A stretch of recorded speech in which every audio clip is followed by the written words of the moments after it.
My absolute favorite holiday movie is the 1983 comedy Trading Places, directed by John Landis and starring, among many other people, Eddie Murphy, Dan Aykroyd, and Jamie Lee Curtis. Trading Places, if you've never seen it, is basically about two men. The first man is Louis Winthrop III. He is sort of the prototypical 80s yuppie. Really more than a yuppie. He is on his way to the upper echelons of wealth. He has a butler, he gets a limo to his job, and his job is he runs the brokerage firm for the Duke brothers, Randolph and Mortimer. The other man in the story is Billy Ray Valentine, played by Eddie Murphy. He is a street hustler of some kind. We don't know too much about it. All we know is that he tries to scam people out of money on the streets of Philadelphia where they both live. One day, while leaving the Heritage Club, where the Duke brothers spend most of their time, and more on that later, Winthrop bumps into Valentino. He thinks Valentino's a thief. There's a scuffle. Valentino goes to jail. And the Duke brothers, they have an idea. And this is sort of where the main action of the story begins. You see, the Duke brothers, again, Randolph and Mortimer, are constantly arguing with each other about what is more important to a person's life chances. Is it their breeding, their genetics, the things that are born within them, or is it simply their upbringing, their cultural background, the kinds of things they're exposed to as children? Now, the Duke brothers, they like Winthrop quite a bit. He, again, runs their brokerage firm. He's a hard worker. He does well by them. He's engaged to marry their great niece. Very much as the film implies, the spitting image of how they were when they were young. But he does provide them an opportunity, especially with this run-in with Valentine.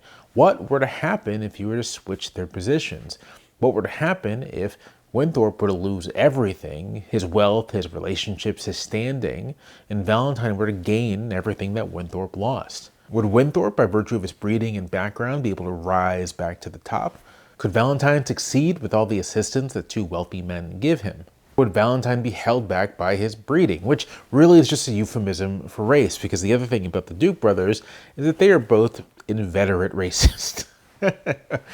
Neither of them really believes that people who come from lower orders, you might say, can really succeed. But this is an interesting little bet, an interesting little competition, so they're going to have at it. And what transpires over the film is they destroy Winthrop's life, they elevate Valentine's. Of course, Winthrop and Valentine eventually discover what is happening here, and they make it their point to get revenge on the Duke brothers. And that's the story in its broad strokes. Now, to be clear, this isn't some kind of message film, right? This is a comedy. It's often quite raunchy, and there are parts that, from the perspective of 2025, don't exactly wear well, you might say. So a fair warning if you have never seen this before. Part of the great charm of the movie, beyond Eddie Murphy's absolutely star-making magnetic performance and Dan Aykroyd's manic comic sensibilities, is just all the other characters, small and large, who inhabit the world.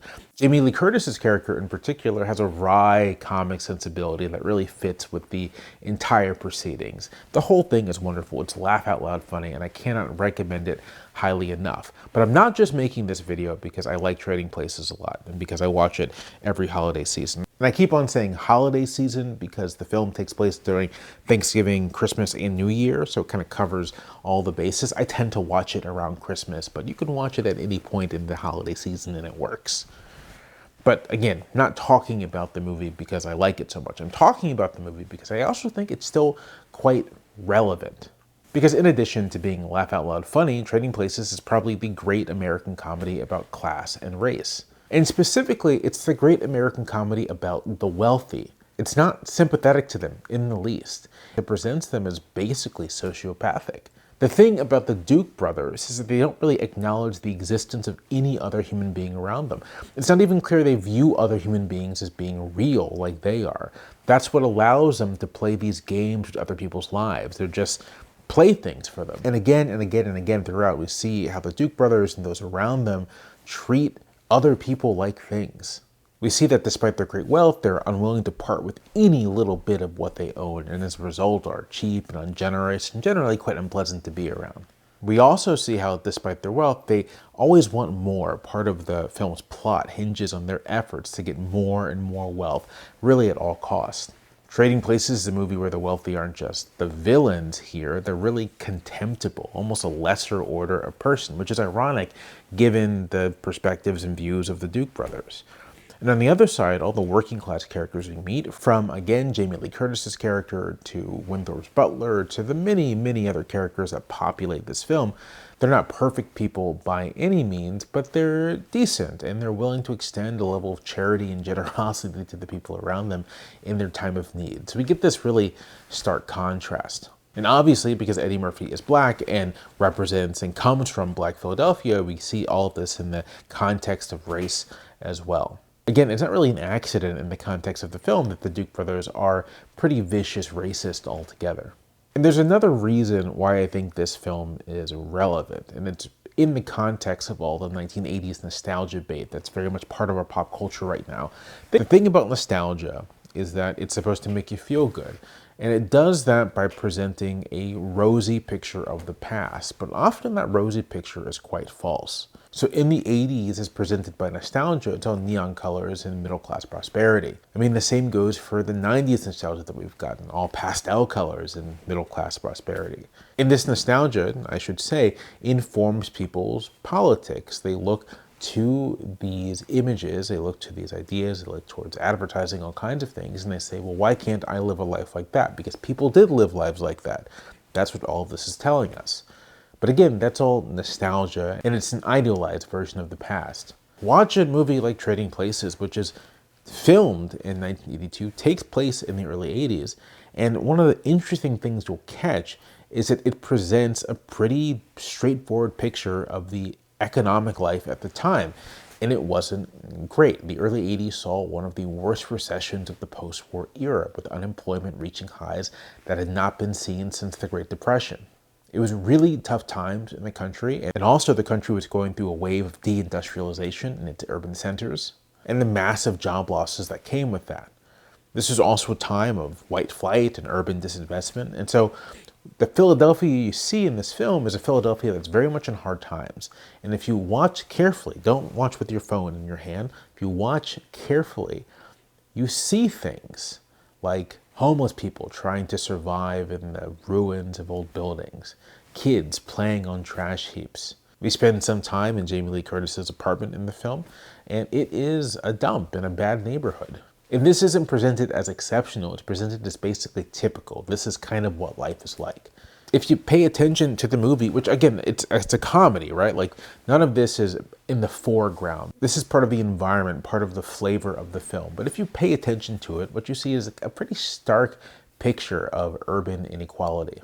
A wide and widening gap between those at the top and those at the bottom, which was in a lot of ways the economic story of the 1980s.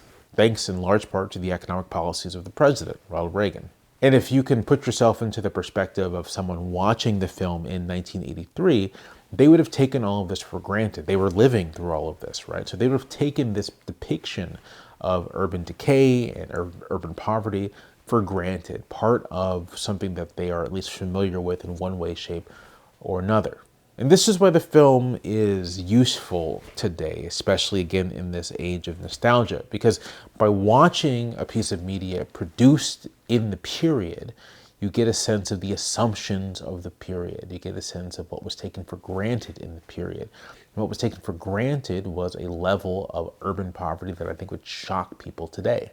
And you can do this with any other era. I mentioned 90s nostalgia. The thing about today's 90s nostalgia is you don't really get a sense of the fact that at the beginning of that decade, there was a massive recession and the continuation of deindustrialization. There was another jolt of disappointing economic news today, this time about jobs. Employers eliminated nearly 250,000 jobs last month. The overall unemployment rate held steady at 6.8%, but that was only because another 300,000 Americans were apparently so discouraged they stopped looking and are no longer counted in the workforce. One of the seminal films of the early 90s, Falling Down, directed by Joel Schumacher and starring Michael Douglas, has as its basic premise the fact that in Los Angeles, the aerospace industry was in decline. There's not that much 70s nostalgia, but to the extent that there is, if you jump back to watch a film made in the 70s, what you see are movies that very much take for granted urban decay, stagflation, and poverty. I know Mad Men is like popular again these days, but it's worth spending some time with the media of the 60s, which really grappled with the fact that prosperity was not broadly distributed, that the image you have in your head of a single income earner being able to support an entire family comfortably with vacations and a house and multiple cars was true for maybe a small slice of the overall population. But for many people, even in the midst of prosperity relative to, say, the 1930s and 40s, mind you, even in the midst of prosperity, life could still be kind of hard. Life could still be kind of difficult. It is difficult for a small farmer like this one to get along in the fast-moving world around him. His gross income for the previous year was $3,500. Out of that, $3,000 had to be put back into farming, leaving $500 for his own use. You may have been able to raise a family on one income, but it was a hard living, and it wasn't going to last long. The kind of political economy that sustained that basically collapsed by the end of the 1970s. And you can get a sense of this, again, in the films and popular culture of the 60s and the 70s. From the author of Taxi Driver comes Blue Collar, the story of three men who spend their whole lives working to catch up. I think a movie like Trading Places, which is sort of a quintessential movie of the 1980s, is so useful in helping us get past the nostalgia and not getting past the consumption of academic work, although I think you should do that, read history, but getting past it by actually seeing what people at the time thought of the world in which they lived. And that's useful, that's important, because nostalgia, as much as it can be comforting, can also be incredibly dangerous, because when nostalgia begins to seep into your politics, it may persuade you that you can try to get back to a world that never really existed. And in doing so, and fighting to restore a place that never was, you could end up destroying the place that is. There's an extent to which I think there are real trends in today's politics which are very much this exact dynamic. And I need to be clear, I don't think the present is some kind of paradise. I don't think it's perfect. I don't think the economy is perfect. There are things about the economy of the middle of the 20th century that we should want to bring back. Higher union density, greater share of income for labor. These sorts of things are vital. Higher taxes, a federal government much more willing to make broad investments into the social insurance state and into everyday infrastructure. And you just have to look around, right, in 2025 and see the many ways in which our economy today really isn't serving most Americans. So this is not some kind of we live in the best of all worlds Pollyanna nonsense, right? This is just a reminder that nostalgia can blind you to how difficult things have been in the past, and that nostalgia can lead you into some pretty ugly places. One people, one nation, and immigration. Now, at the start of all of this, I mentioned something in the movie and I said I'd get back to it, and this is the thing I want to get back to. So a good chunk of the movie, one of the settings of the film, is the Heritage Club. Motto, liberty and justice for all since 1776, members only. Now, this is based off of a real club in Philadelphia, the Union Club, and it's just renamed for the purposes of the film. But I find this so funny. To me, it's like the great joke of the movie, or one of the great jokes of the movie. The Heritage Club, liberty and justice for all since 1776, members only. You could easily imagine the current president belonging to a club like that. You can easily imagine J.D. Vance hailing something like that as what we need more of in this country, because not to get too political here, but that placard is such a perfect representation of the vision of the country that the people in power have right now. Liberty and justice for all, as long as you're a member, as long as you belong to the right ethnic group, as long as you belong to the right religious group, then you can have liberty and justice for all. Otherwise, it's not for you, you're excluded. Have the right heritage, and you can have the bounty of liberty and justice. But if you don't have that heritage, then you're out. And in the context of the movie, the Heritage Club is basically all male and all white. It's highly exclusive. It's outside the club that we see the America that we actually live in. One where there's struggle, but there's diversity and there's solidarity among people. And that solidarity can help someone from the world of the Heritage Club come to understand what's really important in the world, which is the story of Winthrop in this film. So as we approach the new year and I wrap up this video, I want to ask you a question, especially if you're an American. What matters most? Some nebulous notion of heritage based off of skin color or wealth or religious background or whatever the people who want to divide and divvy up the American people decide is relevant now? Or is it solidarity, looking at your fellow person, whether they're a citizen or not, and saying that we're in this together? And recognizing that liberty and justice doesn't really mean anything if it isn't actually for all of us.